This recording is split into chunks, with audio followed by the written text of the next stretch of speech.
So the first thing you want to do is get all the terms on one side. So y cubed minus 4y squared minus 5y is greater than 0. Next, you could factor out a y from all of this, right? So you'd get y squared minus 4y minus 5 is greater than 0. And then you can factor this inside portion, right? Using the AC method. So you'd get negative 5, negative 4. So you want two things that multiply to negative 5 and add up to negative 4, which would be, right, 1 and negative 5. So you get y squared plus 1, y plus 1, and y minus 5 is greater than 0. All right, so from here you get all your zeros. So you have y equals 0, negative 1, and 5 equals, because those are the zeros of the function. So you draw your number line, put your zeros on it, so you have negative 1, 0, and 5. It's greater than, not greater than, or equal to, so you're just going to have open circles. If it was equal to, greater than or equal to, you'd have closed circles. And then next we would pick our test points. So you'd have negative 2, negative 1/2, 1, and 6. So from here now, we're just going to take each of our test points and plug it in here. And remember, what I was showing you last week is you can just look at the signs, and it's a lot less math. So negative 2. This is going to be a negative value here, right? Negative 2 for y would just be negative 2. So negative.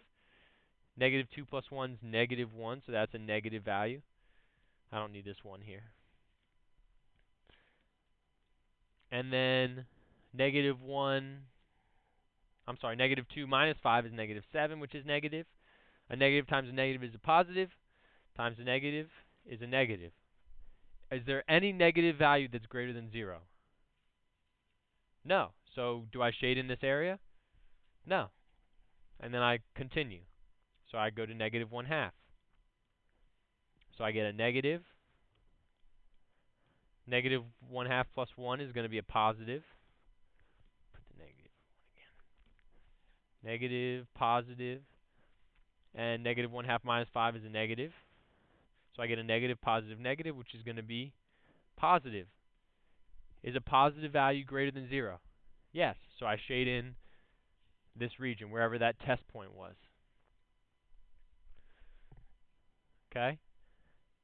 And then I do the same thing at, what's my next test point? 1. So with 1, I'd have a positive, and a negative, which is going to give me a negative value. No negative value is greater than 0. And then finally, I'd do 6, and I'd get positive, positive, positive, which is positive, so I shade in where that test point is. All right, so for your final answer, you would just write these intervals out. Yeah, it'll go to infinity.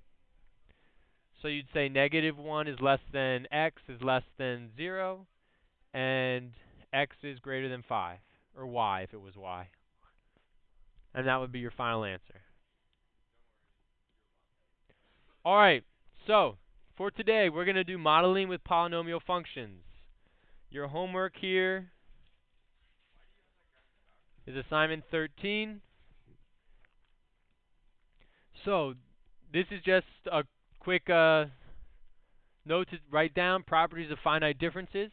If a polynomial function f of x has degree n, then the nth order differences of function values for equally spaced x values are non-zero and constant.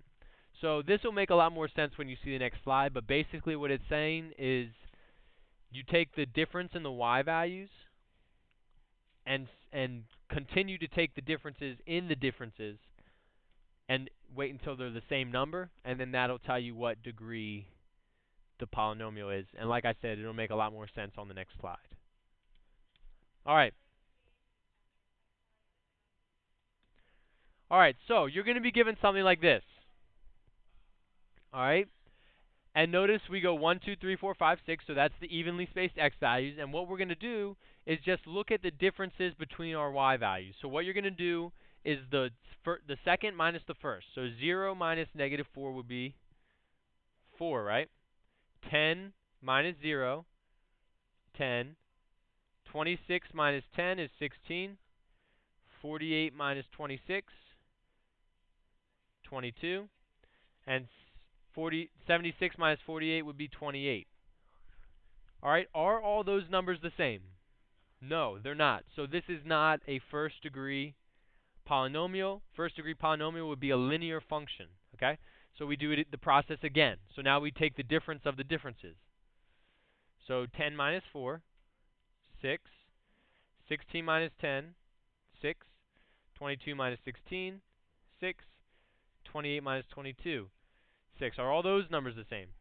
Yes, so that's the second degree. So when the numbers are all the same, that's your degree. So this would, in fact, be second degree, which if you had something like y equals x squared, what would you call that function?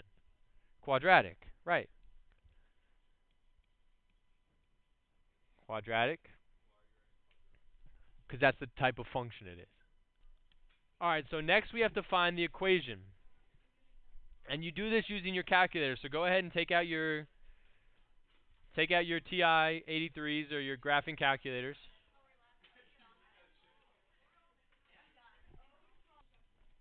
So the first thing you're going to do is insert these data points in a table. So go to Stat and then Edit, okay? Stat, Edit, okay? And then you have to type those in, X1 or L1 and L2. I'm reaching the end of my leash here. L1 is your X values, and L2 is your Y values. So you do negative 4, 0, 10, 26, 48, and 76. So you go to Stat, Edit.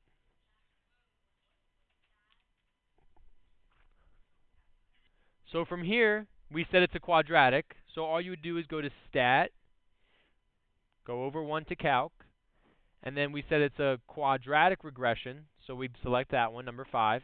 If it was a cubic regression, we'd select cubic. If it was a quartic, we'd select quartic.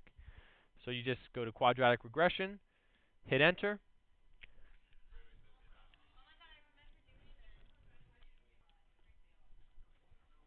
So now this is your answer. So you'd get 3x squared minus 5x minus 2.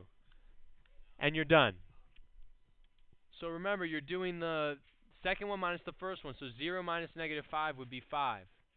9 minus 0 would be 9. 16 minus 9 is 7. 15 minus 16 is negative 1. And 0 minus 15 is negative 15. All right? And then you would go from there. So you can get negative values. So 9 minus 5, 4, negative 2, negative 8, and negative 14. All right? So after this, you should have gotten negative 6, negative 6, negative 6.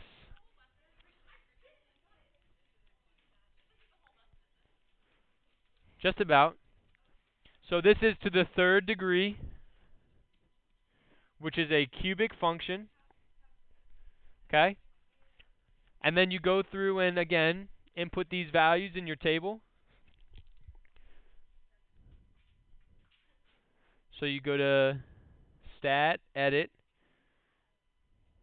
L1 is going to be the same. L2 is what's different. So negative 5, 0, 9, 16, 15, 0. And then go to Stat, Calc. Now this is a cubic. So you select cubic, hit enter as many times as you need to, and you'll get your answer.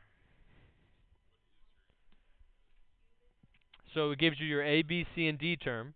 So this would be f of x equals negative x cubed plus 8x squared minus 12x. So that is the equation that's going to produce these values. All right, the last thing we're going to talk about today is really a bit of a review from when we were doing quadratics. When we were given a function, a quadratic function, and we were given 3 points, the way we solved it was putting it into standard form for a quadratic and then making a matrix equation out of it. So we're going to do the same thing here. The standard equation for a quadratic is, for a cubic is ax cubed plus bx squared plus cx plus d equals y. That's for a cubic. All right, so what we're going to do is we're going to plug each of these points in to that equation, and it's going to end up giving us a 4 by 4 matrix that we can solve for A, B, C, and D. So I'm going to start with negative 4, 0. So I'm going to plug negative 4 in for x and 0 in for y. So I'd get A times negative 4 cubed plus B negative 4 squared plus C negative 4 plus D equals 0. Okay, now you're going to do the same thing with the other 3 points. So A negative 1 cubed plus B negative 1 squared plus C negative 1 plus D equals 0. A 5 cubed plus B 5 squared plus C times 5 plus D equals 0. And the last one, A times 0 cubed plus B times 0 squared plus C times 0 plus D equals 24.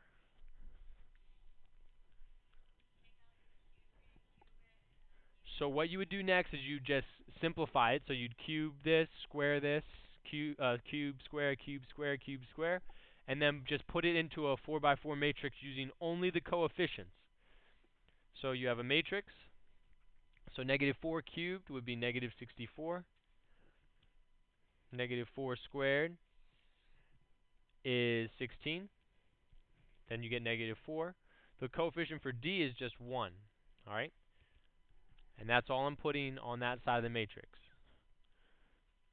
So all I did was carry out the math. So then you get negative 1, 1, negative 1, 1, 125, 25, 5 and 1, and 0, 0, 0, 1. Alright, so that's the same as what we were doing before with the quadratic. Alright, what would I put here?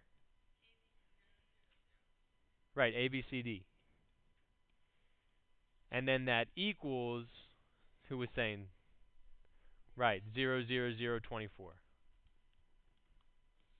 And now what I have is a matrix A matrix X, and a matrix B. How would I go about solving for my A, B, C, and D?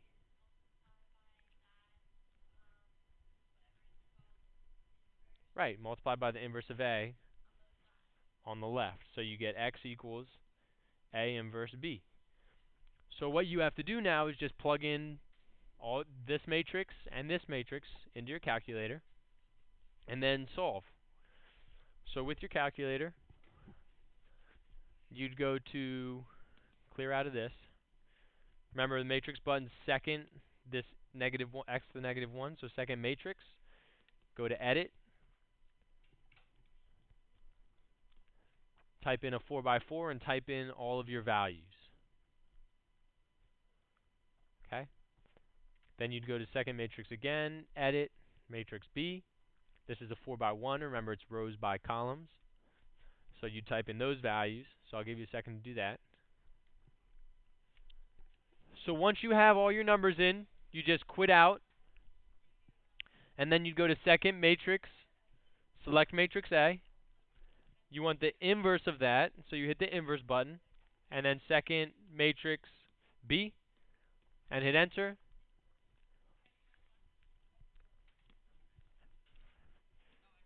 And these are the values you get. So that's your A, B, C, and D.